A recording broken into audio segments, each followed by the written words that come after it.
17 പേരുടെ ജീവൻ കവർന്നെടുത്ത തൃശൂർ മുണ്ടത്തിക്കോട് വെടിക്കെട്ടുപുര സ്ഫോടനം നടന്നിട്ട് ഇന്ന് 1 മാസം. തൃശൂർ നഗരം പൂരാവേശ ലഹരിയിലേക്ക് നീങ്ങുന്നതിനിടെയാണ് നാടിനെ നടുക്കിയ സ്ഫോടനമുണ്ടായത്. ഒരു നിമിഷം കൊണ്ട് പൂരാവേശം ദുരന്തത്തിലേക്ക് വഴിമാറിയതോടെ നാടും നഗരവും വിറങ്ങലിച്ചു. ചിന്നിച്ചിതറിയ മൃതദേഹങ്ങളും ചാക്കിൽ കെട്ടി ആശുപത്രിയിലെത്തിച്ച ശരീരഭാഗങ്ങളും പരിക്കേറ്റവരുടെ ദയനീയതയും വെടിക്കെട്ട് സാമഗ്രികൾ പൊട്ടിത്തെറിച്ചുണ്ടായ ഭീകരതയും നടുക്കുന്ന ഓർമ്മകളായി. തൃശൂർ പൂരത്തിന് തിരുവമ്പാടി വിഭാഗത്തിനായി വെടിക്കെട്ട് സാമഗ്രികൾ നിർമ്മിക്കുന്നതിനിടെ ഏപ്രിൽ 21-നാണ് സ്ഫോടനമുണ്ടായത്.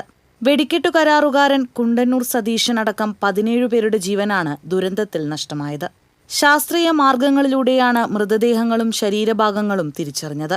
അപകടത്തെക്കുറിച്ച് അന്വേഷിക്കാൻ റിട്ടയർഡ് ഹൈക്കോടതി ജഡ്ജി ജസ്റ്റിസ് CN രാമചന്ദ്രൻ നായരുടെ നേതൃത്വത്തിൽ സംസ്ഥാന സർക്കാർ ജുഡീഷ്യൽ കമ്മീഷനെ നിയമിച്ചിട്ടുണ്ട്. കഴിഞ്ഞ ദിവസം ഹൈക്കോടതി ദുരന്തത്തിൽ സ്വമേധയാ കേസെടുക്കുകയും സംസ്ഥാന സർക്കാരിനോടും പോലീസിനോടും വിശദീകരണം തേടുകയും ചെയ്തിട്ടുണ്ട്.